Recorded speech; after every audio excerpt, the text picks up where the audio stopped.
I'm sure most of you have heard of Dumitru Duduman, a Romanian prophet sent to America back in the 1980s and 1990s. I just want to share 3 of his visions or dreams. The first took place on January 3rd, 1994. The second one I'm sharing happened on January 23rd, 1992. The third one on January 24th, 1994.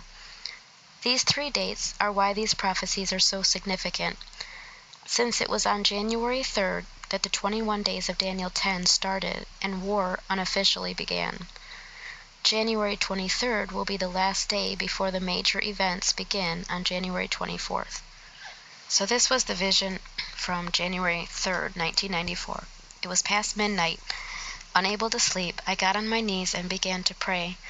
I don't know how long I prayed, but suddenly I began to see a great fire in the heavens. It was so powerful that to me it seemed like the sky was burning. Then a man dressed in shiny clothes stepped out of the fire. On his head he had a helmet. In his right hand he had a sword, out of which flames of fire kept erupting. In his left hand he had a trumpet, into which he began to blow. The sounds that the trumpet made were actually words which were uttered in many different languages. I did not understand what they were saying, but I caught some Hebrew words and also some English words. When I was straining to understand and troubling myself over what the voice had said, I heard it speak in Romanian. This is the last warning. The trumpet blew. The day of God's vengeance is coming upon the earth and upon this place. Be prepared and be holy, my people, that I may save you. After these words, arrows of fire began to dance on the sky. They were so powerful that I became scared. Beginning to pray again, I saw the same thing all over. Then, while still praying, the same thing was shown to me a 3rd time. This was a dream that he had on January 23rd, 1992. It was late. After prayer I went to sleep. In my dream I heard a loud noise. I began to look around me. When I looked up, I saw a big star in the sky, but its tips were bent. Suddenly I heard the sound of hoofbeats, which were getting closer and closer. When I looked where the noise was coming from, I saw 4 horses pulling an old-fashioned chariot. In the chariot were 4 men. They were armed with heavy artillery and began to shoot at the star. The star began to burn. Then it fell from the sky. I woke up and told Mike the dream. He asked me what it meant. When I told him I don't know, he told me to pray, and if it was God, he would let me dream it again. I prayed and again tried to fall asleep. I was nodding off when again I heard the noise and saw the star with its bent tips.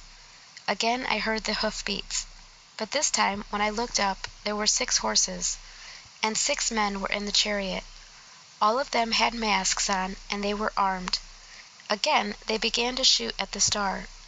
The star began to burn again and fell. Frightened, I woke up. Being troubled, I prayed again and asked God for an explanation. I could not fall asleep for a few hours, but when I did, the same dream came again. This time, the noise was even greater. Again the star appeared, with the same crooked tips. And again I heard the horses. This time, though, there weren't 4 or 6 horses, there were 8 horses and 8 men in the chariot. Again they fired upon the star, and it fell. This time, when it hit the ground, it blew up. In the same place where the star used to be, appeared a man dressed in white. He said, "The star represents America. The reason the tips are crooked is because America has fallen away from the truth and the way of God. The 8 horses and the men in the chariot represent 8 kings that will rise up against America and will overcome her." Then the dream ended. That same morning, during my prayer time, I saw a red flag with light blue and white in the left corner. It was bleeding. May God keep us awake and ready. This last one was a dream given to him on January 24th, 1994, and I believe it's the most significant of the 3. It was 7 o'clock in the morning when I woke up. I still felt a little tired, so I stayed in bed longer to rest. Then I fell asleep, and I dreamed that I was in an American church service when the building began to move violently. Because they didn't know what was happening, the people inside panicked and quickly began to run out. I succeeded in walking out also, but with every step I tried to take, it seemed like I was sinking into the ground. I began to look around to find something to support myself with so I could walk. I heard a voice that said, "Look up and see the heavens." I looked up. As far as the eye could see, all the sky was blood red. I said, "Lord, what does this mean? Why is the sky red?" Then I remembered my father telling me that before the Great War the sky turned blood red. As I stood looking toward the sky, a cloud suddenly appeared. 3 men came out of the cloud.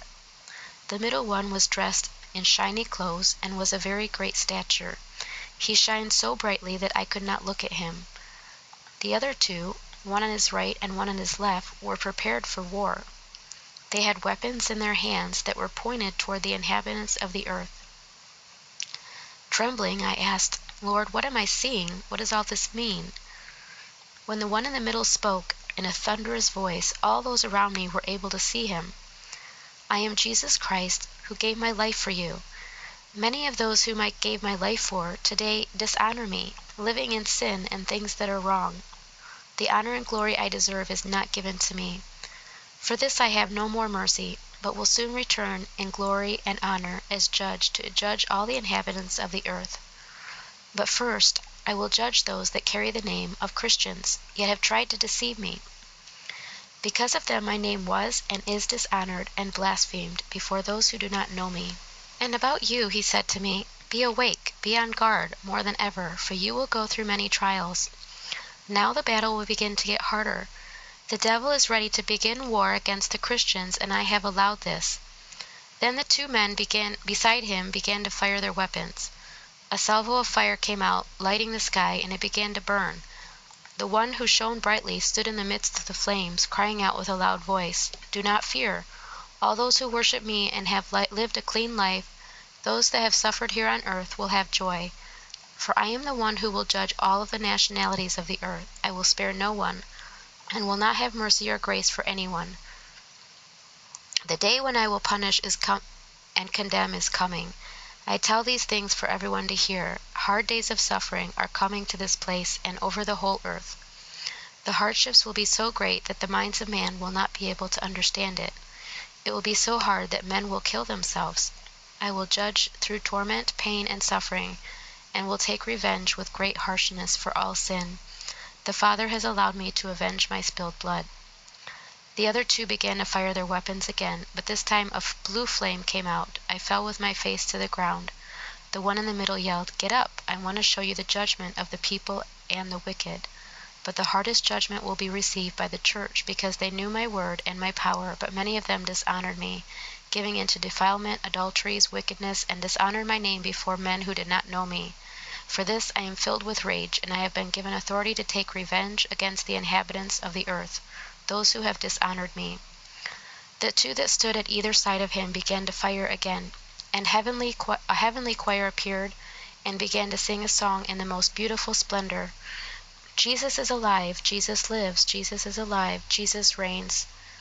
Jesus is coming in glory. Jesus is no longer Savior, but returns as Judge."